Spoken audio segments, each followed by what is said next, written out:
Magandang araw mga ka-aerial defense, may ibabahagi na naman ako sa inyo. Dahil ngayong araw na ito ay may pag-uusapan tayo tungkol sa ating depensa, Philippine National Security Council pumalag sa banta ng Chinese military na dudurugin ang Pilipinas at Amerika. Pero bago tayo magpatuloy, huwag mo muna kalimutan mag-like, share and subscribe. Mag-comment ka na rin kung taga saan ka para alam namin kung saan umaabot ang aming video. Hindi kailanman magiging pon o kasangkapan ng Amerika ang Pilipinas. Ito ang binigyang diin ni National Security Council Assistant Director General at Spokesperson Jonathan Malaya. Kasunod ng babala ng China na hindi umano magpapasensya ang kanilang People's Liberation Army kapag pinakilos ng Amerika ang pon nito ng lihim, itulak ang mga bansa sa frontline o kapag ang US na mismo ang nasa frontline. Nagbabala din ng China na dudurugin umano nito ang sinumang dayuhang manghihimasok sa inaangkin nitong teritoryo sa disputed waters kung saan parte nito ang West Philippine Sea, subalit saad ng NSC official na bilang isang sovereign nation, determinado ang Pilipinas na depensahan ang territorial integrity nito, sovereign rights at jurisdiction. Ang posisyon din aniya ng gobyerno ng Pilipinas sa pinag-aagawang karagatan ay alinsunod sa pambansang interes at international law, partikular na ng UNCLOS at 2016 arbitral ruling na nagpapawalang bisa sa malawakang claims ng China sa naturang karagatan. Matatandaan kasi na isang buang na Chinese military official ang nagpahayag ng babala patungkol sa West Philippine Sea, kung saan nagbanta ito sa Pilipinas at Estados Unidos na dudurugin nila ito. 搞小圈子，就是要遏制和打压主要战略对手，从而实现它独霸亚太地区和全世界的这么一个目的。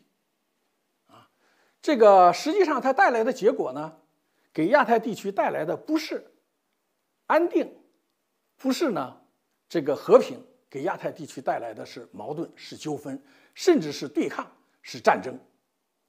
我相信啊，只要是亚太地区大多数国家擦亮眼睛、站稳脚跟，美国在亚太地区甚至全世界称王称霸的这种图谋是不会得逞的。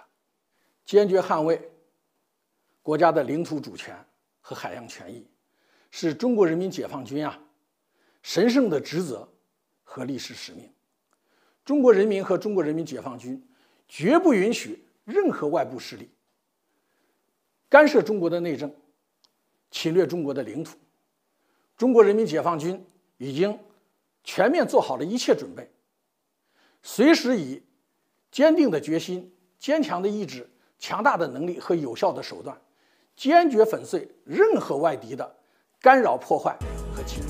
Sa ibang balita naman, mariing pinasinungalingan ng Department of National Defense ang ulat na ipinapakalat ng ilang sektor sa online na umano'y nagbitiw na sa pwesto si Secretary of National Defense Gilberto Teodoro Jr., nananawagan ng Defense Department sa mga nasa likod ng pagpapakalat ng nasabing peking balita na itigil na ito.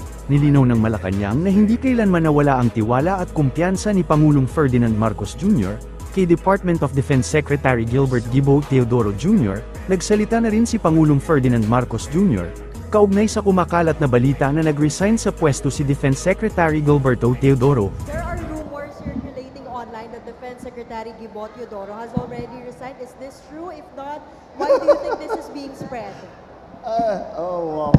Talaga, may lumabas na balitang ganun. Na nag-resign daw si Secretary Gilbert Teodoro. Talaga naman. Alam mo, yung mga nagkakalat ng mga, unang-una, sagutin ko yung tanong mo, fake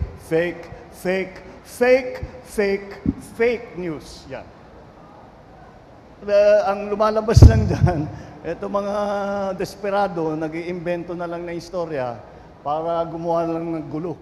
Wala naman silang maibibigay, wala silang naitutulong, wala silang kontribusyon sa buhay ng bawat Pilipino, kundi paninira lamang, kundi panggugulo lamang. Kaya't wag po natin, kailangan maingat po tayo. Huwag tayo masyadong naniniwala kung wala namang pruweba na sa kanilang mga sinasabi. Dito sa issue na ito, ulit, fake news. Yan ang pinakamasamang halimbawa ng fake news na kinakalat ng ating mga kung sino-sino man sa social media. Mag-ingat po kayo at kilatisan ninyo mabuti pagka may nababasa kayong ganyan. Dito sa issue ng kay Secretary Teodoro, natatawa na lang kami dahil sabi, tinawagan ko siya kaninang maaga-maaga, magre-resign ka daw. Bakit? Sabi niya, bakit? Paalisin mo na ako. Sabi ko, bakit kita paalisin? Wala naman tayong problema. Hindi, yun ang lumabas na balita. Sabi niya, huwag natin papansinin. Sabi ko, pero kailangan natin sagutin.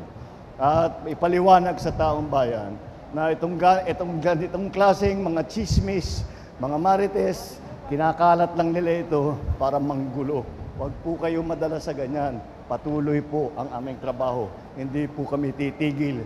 Lahat po ng ating mga kasamahan ay walang ginawa po, kundi araw-araw, bagong paggising hanggat matulog, ay kung paano tumulong at paano pagandahin ang Pilipinas. Yan po ang hangarin ng lahat ng pamahalaan ninyo. Huwag po kayo nadadala sa mga fake news na ganyang klase. Huwag po kayo madadala sa mga yung mga panggulo na ginagawa nila. Ay, sa amin, hindi na namin pinapansin yan dahil alam namin ng totoo. I have always said this with some of these rumors that have spread around. Kami, we have the advantage. We know the truth. So we will give it to you as soon as we can and as quickly as we can so that people understand what is going on. Wag po kayong kung may magbabago sa kabinete, sa pamahalaan, kami mag-a-announce. Hindi kung sino-sino man basta nag-post. Hindi sila ang mag-a-announce, walang alam yan. Kami ang mag-a-announce. Sa kasalukuyan, ngayong araw nito, walang pagbabago. Yun lang. Tinawag na fake news ng Pangulo ang nasabing ulat. Aniya sa ngayon walang pagbabago sa gabinete. Giit pa ng Pangulo kung may pagbabago man, ang Malacanang ang mag-aanunsyo. Tiniyak ni Speaker Ferdinand Martin Romualdez sa mga sundalo na itutulak ng administrasyon ni Pangulong Ferdinand Marcos Jr., ang mahigit 100% pagtaas sa daily subsistence allowance ng mga ito simula sa susunod na taon. In fact, next year, for all of you, I hope if you have not heard of it yet, expect to receive a higher daily subsistence allowance from your government. Mulat 150 pesos per day, dodoblin natin ang daily subsistence allowance ninyo. Ang target natin, may taas natin ito hanggang 350 pesos per day. Abutin niya ang halos 15 billion ang kailangan para maibigay ang allowance na ito para sa lahat ng ating sundalo at miyembro ng ating armed forces. Pero bilang inyong speaker, sisiguruhin ko na may lalagay ang pondo ito sa 2025 national budget na tinatalakay namin ngayon. Ginawa ni Speaker Romualdez ang pagtitiyak sa isinagawang House of Representative AFP Southern Luzon Command Fellowship sa Camp Nacar sa Lucena City. Suportado rin umano ng Kamara ang AFP Modernization Program at ang pagpapaunlad ng kabuuang defense posture ng bansa. Para sa mas madaming update tungkol sa ating depensa, paki-follow at like muna ng aming page na nasa description na ang link. Huwag mo na rin kalimutan mag-like, share and subscribe. Pindutin mo na rin ang bell para updated kayo sa aking mga bagong video. Maraming salamat po.